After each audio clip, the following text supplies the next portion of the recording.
മാസം 10 7 ജോലി 8 ജോലി 9 ജോലി 10 ജോലി. അന്നേരം ESI ചെന്നാൽ പാവത്തുങ്ങൾക്ക് മരുന്ന് കിട്ടുമോ? ഇല്ല.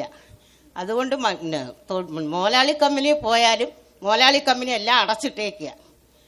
Decent book 2 കമ്പനിയുണ്ട്. ഈ ഇത്രയും തൊഴിലാളികൾ ഈ 2 കമ്പനി കൊണ്ടുപോയി ജോലി ചെയ്ത് ജീവിക്കാൻ പറ്റുമോ?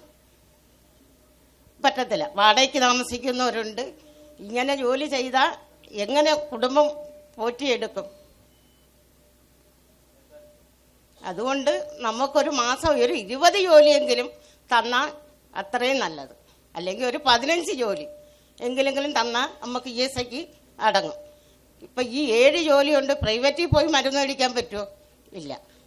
അതുകൊണ്ട് 10 ജോലിയോ അല്ലോ 15 ജോലിയോ അതിൽ കൂടുതൽ ഞങ്ങൾ ചോദിക്കുന്നില്ല. മാസം അത് കിട്ടണം. ചേച്ചി പറഞ്ഞത് ഒരു 15 തൊഴിലെങ്കിലും കിട്ടണമെന്നാണ് പറഞ്ഞത്. കാരണം 10 തൊഴിൽ കിട്ടിയാലേ ESI കിട്ടുള്ളൂ, 15എങ്കിലും എന്നാണ് പറയുന്നത്. അത്രയും ദയനീയമായ സ്ഥിതിയാണ്. അപ്പോൾ സ്വകാര്യ കമ്പനികളിലൊന്നും ജോലിയില്ല. സ്വകാര്യ കമ്പനികളെല്ലാം അടച്ചുപൂട്ടലുള്ള സ്ഥിതിയിലും അവർ ഏറ്റവും വലിയ ജപ്തി നടപടികളെ നേരിട്ടുകൊണ്ടിരിക്കുന്ന വലിയ പ്രതിസന്ധിയാണ്. ഗവൺമെൻറ്റിൻ്റെ ഒരു സജീവമായ ഇടപെടൽ ഇക്കാര്യത്തിൽ ഉണ്ടായില്ല യഥാർത്ഥത്തിൽ. അപ്പം നമ്മളൊരു ഇൻ്റർവെൻഷൻ ഗവൺമെൻറ്റിൻ്റെ സീരിയസ് ആയിട്ട് ഉണ്ടായില്ല. സീരിയസ് ആയിട്ടുള്ള, അതായത് ബാങ്കുകളുടെ കൺസോർഷ്യമായിട്ടും അല്ലെങ്കിൽ ബാങ്കേഴ്സ് അസോസിയേഷനുമായിട്ടും ഒരു ചർച്ച നടത്തിയിട്ട് ഗവൺമെൻറ് അതിൻ്റെ ഒരു ഗൗരവ തരത്തിൽ ഇടപെടൽ ഉണ്ടായില്ല. ഗവൺമെൻറ്റുമായിട്ട് ഉണ്ടാക്കിയ എഗ്രിമെൻ്റ് പോലും ബാങ്കുകൾ വയലേറ്റ് ചെയ്തു. അപ്പോൾ ഒരു അനിശ്ചിതത്വമാണ്. അപ്പോൾ അവരെ വിധിക്ക് വിട്ടുകൊടുത്തിരിക്കുകയാണ്. അത് ശരിയാവില്ല.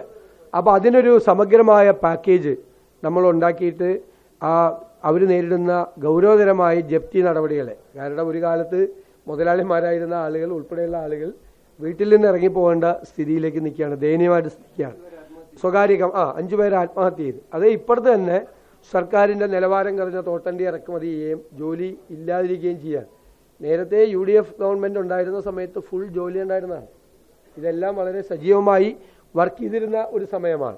അപ്പോൾ ഏറ്റവും കൊല്ലത്തെ എനിക്ക് അത്ഭുതം തോന്നി ഇവിടെ കൊണ്ടുവന്ന് കശുവണ്ടി കോൺക്ലേവ് നടത്തിയത്. ഇവിടെ കൊണ്ടുവന്ന് കശുവണ്ടി കോൺക്ലേവ് നടത്തുകയാണ്. യഥാർത്ഥത്തിലുള്ള ഒരു വിഷയവും അഡ്രസ്സ് ചെയ്തിട്ടില്ല.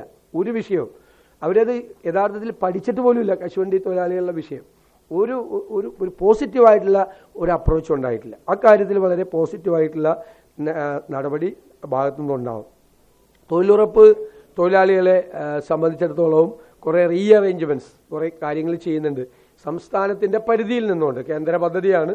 ഇപ്പോൾ അതിന് കുറേ മാറ്റങ്ങൾ വന്നിട്ടുണ്ട്. എങ്കിൽ അതിൻ്റെ പരിധിയിൽ നിന്നുകൊണ്ടുള്ള ഇടപെടലുകൾ നടത്താൻ പറ്റും.